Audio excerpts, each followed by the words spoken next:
আসসালামু আলাইকুম রহমতুল্লাহ। সম্প্রতি গোপালগঞ্জে ঘটে যাওয়া বিষয় এবং বাংলাদেশের চট্টগ্রাম, কক্সবাজার, টেকনাফের উখিয়া অঞ্চলে যে অস্ত্র চোরাচালান বা অস্ত্র ধরা পড়া সব কিছু নিয়ে ভারত একটু উৎকণ্ঠায় আছে এবং সেসব নিয়ে ভারতের সরকার সর্বদলীয় বৈঠক ডাকছে রবিবার। এটা আমাদের জন্য একটা বড়ই লজ্জার ব্যাপার, আমাদের মাথা নিচু হয়ে যাওয়ার ব্যাপার যে আমার দেশের একটা ভূখণ্ড গোপালগঞ্জ অবরুদ্ধ হয়ে আছে, সেটা নিয়ে অন্য দেশ বৈঠক করতে যাচ্ছে। আমাদেরকে সেই দিকে তাকাতে হচ্ছে যে ডিসিশনটা কি আসে, কি ঘটে না ঘটে। এরকম আগামী রবিবার ভারতীয় সময় 10টায় অর্থাৎ বাংলাদেশের 10:30টায় ভারতের পার্লামেন্ট ভবনে সর্বদলীয় পার্লামেন্ট বৈঠক ডাকা হয়েছে বা ডেকেছে।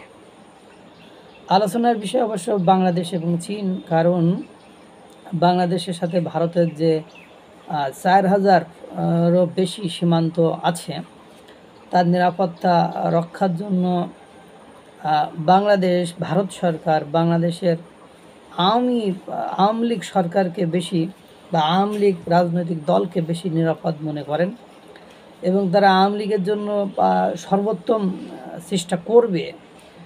এটাই স্বাভাবিক, কারণ আমরা দেখেন না, আমাদের ভালোবাসার লোক, আমাদের প্রিয়ভাজন লোক, আমাদের কাজের লোক বা আমাদের কাজ করে দেয় বা আমাদের সুবিধার্থে যিনি কাজ করেন, এই ধরনের লোকদের জন্য আমাদের যে আন্তরিকতা, আমাদের যারা ক্ষতি করেন বা আমাদের যারা শত্রুতা করেন, আমাদের যারা বিরোধিতা করেন, তাদের সাথে সেই আন্তরিকতা থাকাটা স্বাভাবিক নয়। আপনারা জানেন যে আপনারা নর্মালি সেন্সে যে জুলাই গণঅভ্যুত্থানের পরে বাংলাদেশের অন্যান্য রাজনৈতিক দলের সাথে চীনের যে রিলেশন, এই রিলেশনটা তাদের সাথে আগে থেকেই মাখামাখি ছিল।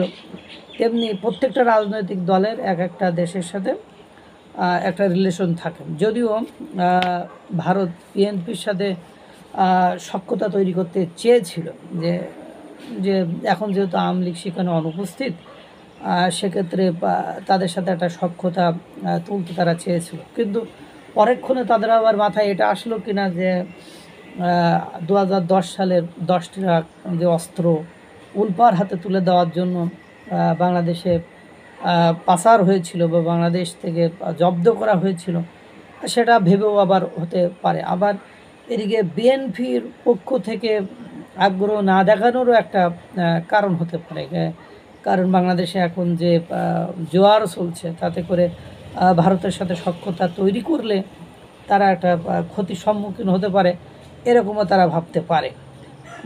এদিকে বাংলাদেশের যদি মৌলবাদের উত্থান ঘটে, তাহলে সবচেয়ে বেশি ক্ষতিগ্রস্ত হবে ভারত, কারণ বাংলাদেশের বঙ্গোপসাগর অঞ্চল ব্যতীত বাকি 3টা অঞ্চল আপনার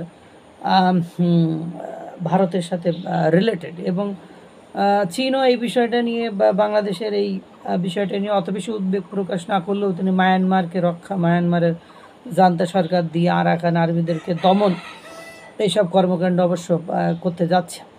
কিন্তু সবচেয়ে হিতকর বা অকল্যাণকর যে বিষয়টা হলো যে বাংলাদেশের মৌলবাদ ভারত সর্বোচ্চ শক্তি দিয়ে প্রতিহত করার চেষ্টা করবে, কারণ এটা বাংলাদেশের জন্য যতটা না থ্রেট, তার চেয়ে বেশি ভারতের জন্য থ্রেট হয়ে দাঁড়িয়েছে। যদিও মার্কিন যুক্তরাষ্ট্র মৌলবাদ নিধনে বা মৌলবাদ দমনে কাজ করে থাকে, আবার ওনারাই মৌলবাদের উত্থান করেন, তাদের লালন পালন করেন, তাদেরকে ছোটো থেকে বড় করেন, যাতে করে একটা অস্থিতিশীল পরিস্থিতি সৃষ্টি করে সেই দেশ থেকে অপরচুনিটিস নেওয়া যেতে পারে এই ধরনের। আপনারা এরপরে জানেন যে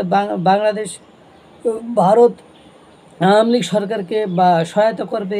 আরেকটা কারণ হতে পারে যে আপনারা জানেন যে চিকেন নেক নিয়ে বর্তমান যে সরকার প্রধান উপদেষ্টা ডক্টর ইউনূস সাহেব উনি যে বক্তব্য দিয়েছেন, এবং একমাত্র আওয়ামী লীগ ছাড়া অন্য কোনো রাজনৈতিক দলের হাতে ক্ষমতা গেলে এই চিকেন নেকের যে একটা মানে টেনশন, এই টেনশন যে রয়েই যাবে, থেকেই যাবে, এটা কিন্তু একটা স্বাভাবিক প্রক্রিয়া বা স্বাভাবিক প্রসেস।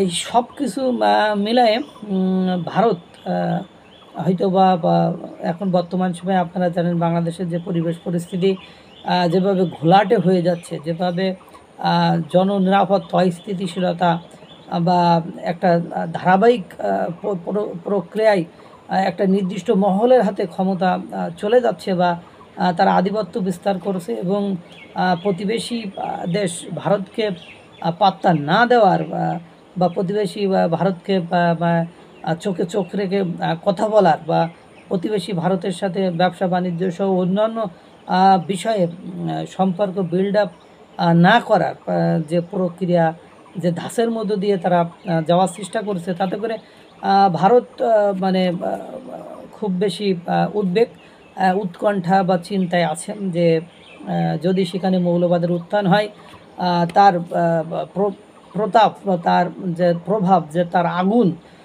যে ফুলকি, সেটা যে ভারতে ছড়াবে না, এটা কিন্তু নয়। এই কথা ভেবেই হয়তো সব কিছু নিয়ে ভারত সর্বদলীয় বৈঠক ডেকেছে, যেটি বাংলাদেশের জন্য উদ্বেগ উৎকণ্ঠার বিষয়। এখন দেখা যাক। এবং ভারত সরকার বারবার বলেছে যে গণতান্ত্রিক সরকার ছাড়া বা নির্বাচিত সরকার ছাড়া বাংলাদেশের সাথে সম্পর্ক বা ভালো হওয়ার কোনো সম্ভাবনা নেই। এই কি 2 দিন আগেই পররাষ্ট্র মন্ত্রী রণবীর জয়সওয়াল উনি বলেছেন যে আমরা চাই বাংলাদেশে একটা ইনক্লুসিভ, অর্থাৎ অংশগ্রহণমূলক, সর্বদলের অংশগ্রহণমূলক একটা নির্বাচন হোক। কিন্তু দুর্ভাগ্য হলো সত্য যে বাংলাদেশে ইতিমধ্যে আওয়ামী লীগ সরকারের বা সাবেক আওয়ামী লীগ সরকার যারা ছিল, আওয়ামী লীগ নেতাকর্মীর শীর্ষ নেতাকর্মীদের বিচার কার্য শুরু হয়েছে, এবং তাদের নিবন্ধন স্থগিত সহ দলের সকল কর্মকাণ্ড স্থগিত করেছে, যাতে এবং তাদেরকে ব্যান করেন। সেটা অ্যাটর্নি জেনারেল আবার উনি বলেছিলেন যে আমার কাছে আইনত দৃষ্টিতে মনে হয় যে এটা সাময়িক স্থগিত নয়, আওয়ামী লীগকে স্থায়ীভাবে স্থগিত করা হয়েছে। এবং রিসেন্টলি আপনারা আর একটা বিষয় দেখেছেন যে ইসি যে ওয়েবসাইট ছিল সেখান থেকে নৌকা প্রতীকটাকে সরিয়ে ফেলা হয়েছে, এবং গোপালগঞ্জে যে হত্যাকাণ্ড সংঘটিত হয়েছে সেটার অনেকগুলো নেগেটিভ সাইট বিশ্বের বিভিন্ন সামাজিক যোগাযোগ মাধ্যম সহ গণমাধ্যমে প্রচারিত হয়েছে। সব কিছু মিলাই এই অস্থিরতার ভেতরেই হয়তো বা ভারত সরকার কোনো একটা সিদ্ধান্ত নেওয়ার জন্য এই সর্বদলীয় বৈঠক ডেকেছে। এটা আমাদের জন্য হতাশাজনক, লজ্জাজনক। এটা আমাদের মাথাকে নিচু করে দেয়, আমাদেরকে ছোট করে দেয়। আসলে ডিপ্লোম্যাটরা কী করছেন বা কী করতে যাচ্ছেন, বা বাংলাদেশের সরকারও যে কী করতে যাচ্ছেন, তা সেগুলো বোঝা বড় দুষ্কার বা কষ্টসাধ্য হয়ে গিয়েছে। অথচ ভারত একটা কঠিন সিদ্ধান্ত অবশ্যই নেবে, কারণ বাংলাদেশের নিরাপত্তার সাথে ভারতের নিরাপত্তা ওতপ্রোতভাবে অনেকাংশেই জড়িত। আল্লাহ তাআলা সকলকে ভালো রাখুক, সুস্থ রাখুক। আসসালামু আলাইকুম ওয়া রাহমাতুল্লাহ।